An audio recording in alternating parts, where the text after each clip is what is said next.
Hey everyone, if you love this story, hit that subscribe button on my channel right now. Well, look at who just strolled into an actual office. My brother-in-law Marcus lingered in the lobby of Patterson and Associates, grinning smugly at me as his junior colleagues clustered nearby like scavengers. I'd stopped by to deliver some documents my sister had left behind at Sunday brunch, dressed in jeans and a sweatshirt since I'd been handling tasks remotely all morning. What Marcus had no clue about was that the name on the sign, Patterson, was my own, likely showing up to plead for employment. Marcus declared it loudly, making sure the whole front desk area caught every word. My wife's jobless sibling has been doing odd jobs for, what? 5 years already. Claire? Must be rough scraping by on whatever's left in the bank. His colleagues chuckled on cue. Marcus, a seventh-year attorney gunning for a partner spot, and they weren't about to challenge him. The front desk attendant, though, had turned ghostly white. "Mr. Holloway," she stammered uneasily. "Maybe we ought to." "It's okay, Amy," Marcus cut in, dismissing her with a flick of his hand. "Claire and I are related. I can talk straight. Actually, Claire, now that you're here, let me show you what genuine attorneys resemble. Meet my team. They rack up 2,000 billable hours annually, seal big transactions, earn real cash.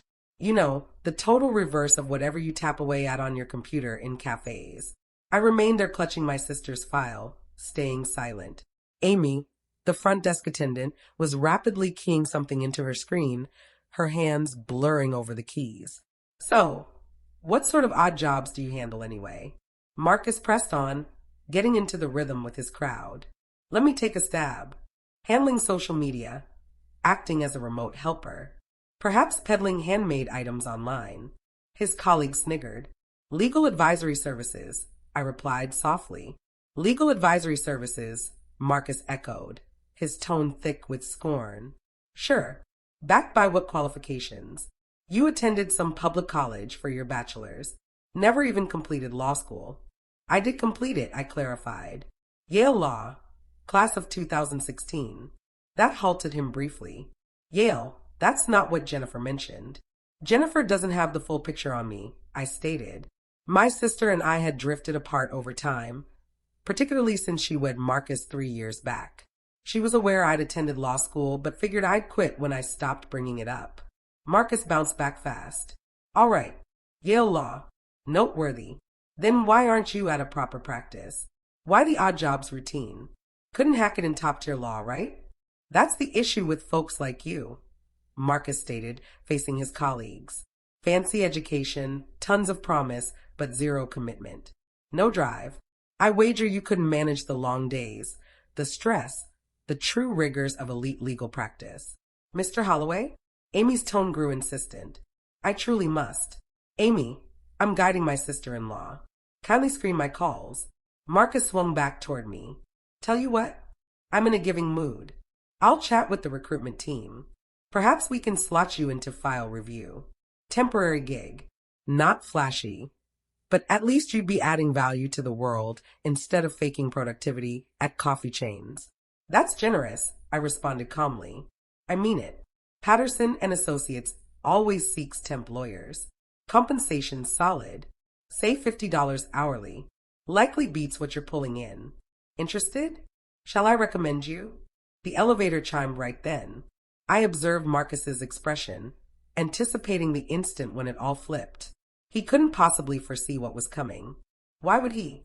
We'd crossed paths only a few times at gatherings, and I'd intentionally walled off my career from family matters.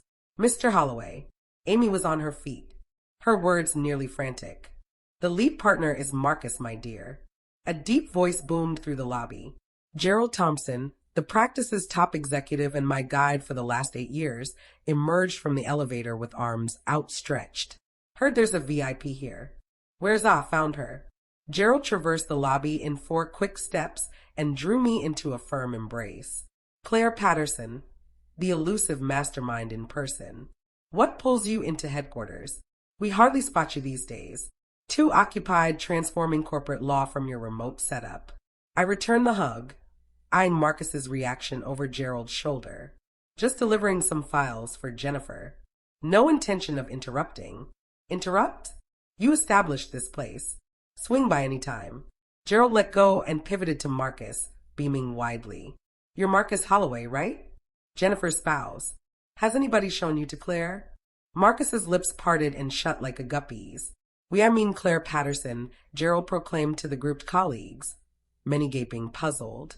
Yale Law 2016, youngest to ace the New York bar in 10 years, creator of the Patterson method for business reorganizations, which, incidentally, gets taught at Harvard Business School, and lead founder here. Lead founder, one colleague murmured. 8 years back, straight from Yale, Claire approached me with a game-changing strategy for corporate law.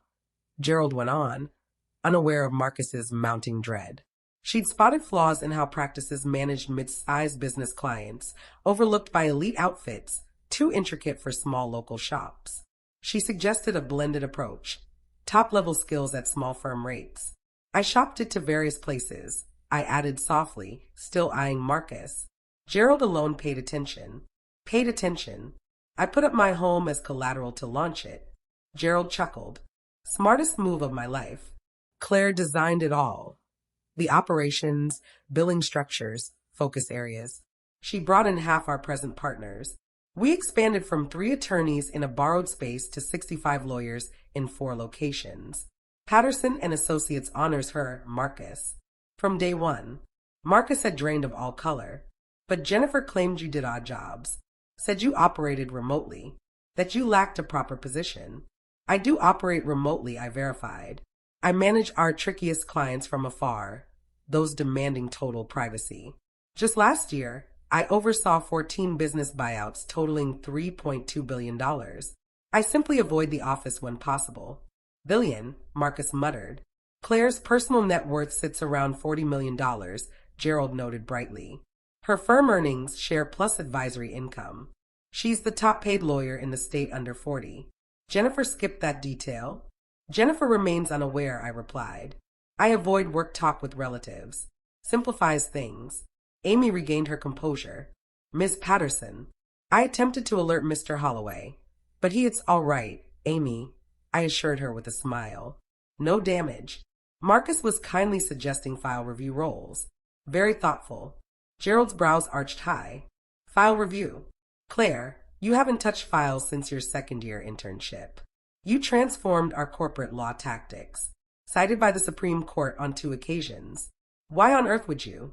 Oh, realization hit him. He glanced at Marcus. Goodness. Marcus fixed his gaze on the reception wall, where a big photo I'd oddly overlooked before was mounted. It captured the original partners at our debut event 8 years prior. Gerald, me, and 2 more. My name etched on the plate beneath. Claire Patterson, lead founder. I had no clue, Marcus uttered faintly. Jennifer never mentioned. I figured you were out of work. She implied you were having a hard time. I'm not struggling, I stated plainly. I simply don't publicize my achievements. Varying priorities, I suppose. One colleague, a quiet young woman till now, chimed in. Miss Patterson, I applied your buyout template in the Henderson case last month. Genius move. Saved the client $4 million in reorganization expenses. Appreciate it, I replied. Solid effort on Henderson. Reviewed your filing. Quite detailed. She appeared ready to tear up with joy. Marcus appeared nauseous. Claire, Gerald ventured cautiously. Anything I need to address? You seem on edge. Not in the least. Just handing off Jennifer's documents. I passed them to Amy. Please ensure she receives these? Absolutely, Miss Patterson. I started to exit, but Marcus's words halted me. Claire, hold on. Apologies. I had zero idea of your identity. Never aimed to offend. Mock my profession. Suggest file review at my own practice. I pivoted gradually. Marcus, you didn't offend me. You exposed your true self. A person who sizes up others by looks. Who equates joblessness with zero value. Who believes achievement must appear a specific way. I was kidding, he pleaded. Sibling teasing. Not serious. You meant it all, I cut in. You aim to shame me before your team. Assert control. Flaunt yourself. It's okay. I've faced guys like you throughout my career. The twist is, most don't do it on my turf. Gerald now scowled. Marcus, your partner evaluation's next month, isn't it? Marcus blanched further. Yes, sir. We'll review this. Partner status here demands more than hours logged. It calls for courtesy, teamwork, and sound decisions. This, he waved loosely at the space. This displays terrible judgment. Gerald, it's fine, I interjected swiftly. Marcus erred. We all err. You're overly kind, Claire. Ever the case. Gerald eyed Marcus. But correct. Errors happen. Key is growth from them. View this as a growth moment, Mr. Holloway. Yes, sir, Marcus whispered scarcely. I gathered my items and moved to the elevator. In the background, Gerald dove into a tale of my debut big case. Colleagues circling to hear. Marcus lingered solo by the desk, gazing blankly. My phone vibrated as I hit my vehicle. Message from Jennifer. Marcus phoned. Sound off. Something on US is superior. What's happening? I eyed the text a while, then replied. Lengthy tale. Let's chat. Lunch free? Always for you. Noon at Luigi's. Ideal. I headed to the eatery, pondering how to unpack 8 years of intentional quiet to my sister. How to convey building a powerhouse while she believed I was just getting by. How to clarify hiding my wins not from embarrassment, but to earn affection for my true self, not my feats. Jennifer waited at our regular spot upon arrival, her expression brimming with queries. All right, what's this madness? Marcus rang frantic. Claims you're a lead partner at his workplace. Impossible. I took the seat opposite. It's true. I launched Patterson and Associates 8 years ago, fresh from law school. Gerald Thompson and I constructed it jointly. Patterson and Associates. Patterson. She gawked. Named for you. Yes. And you hit it? I attempted sharing, I said softly. Recall my Yale graduation? I mentioned launching a practice. You called it sweet, urged real-world practice first. A year on, when I raised it, you said you were pleased I'd found a distraction. Jennifer's features softened in regret. I dismissed you. Nobody believed, and that suited me. I sought purpose, not praise.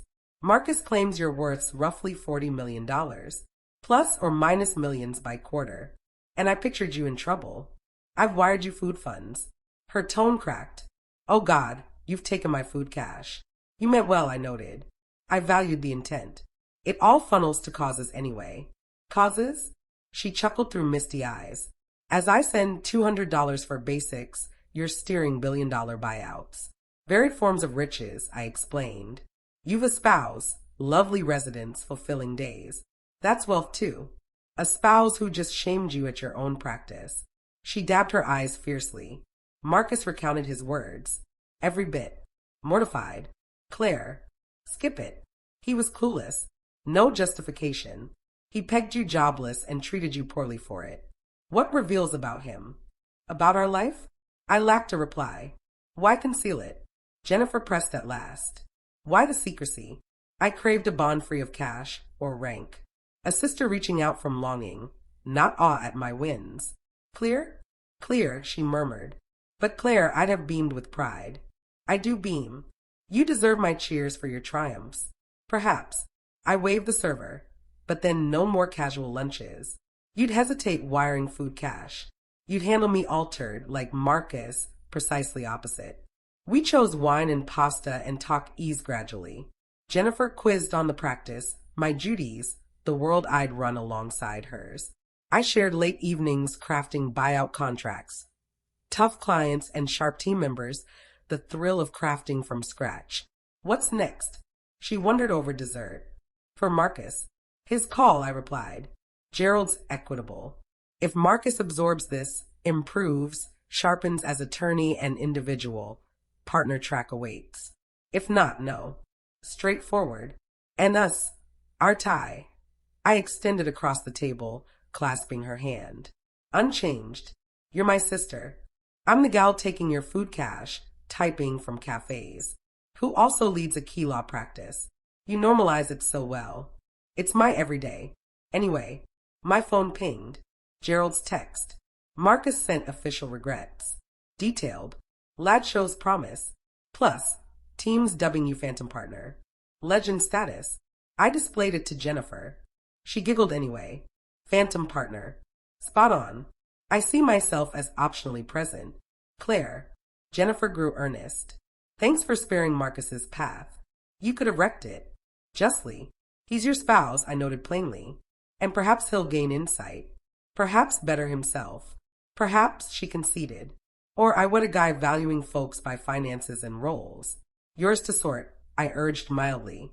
I supply legal know-how. Personal bits are yours. We wrapped lunch, embraced farewell in the lot. Jennifer clung extra. Love you, she voiced. Thriving or toughing, renowned or hidden, lead founder or odd jobber. Love you. Love you too, I echoed.